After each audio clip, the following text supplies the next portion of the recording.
maamule banooyinkan waa ku wareeray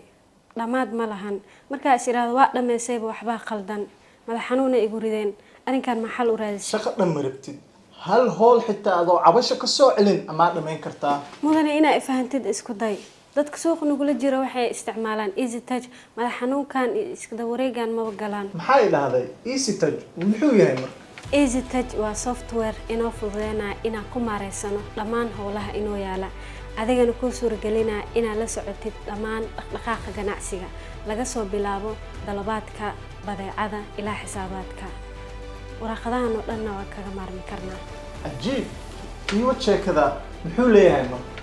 easy touch wuxuu leeyahay fiijaro kala duwan waxa ku diiwaan gashan kartaa macaamiisha invoice-yada waxa ku ogaan kartaa badeecada ku taala iyo midda ka dhiman waxa kula socon kartaa warbixinada xisaabaadka iyo xitaa waxqabadka shaqaalaha Yoltech ayaa intaasi in ka badanba kuugu diyaarisay xitaa uma baahna aqoon gaar ah sistemyada qof walba ayaa isticmaali kara aniga inta aqaanay way dhaaftay bari xafiiska oo istajaal ayaa ka rabaa aamin hadeeno kala kaceen Yoltech u helan macaamiisheeda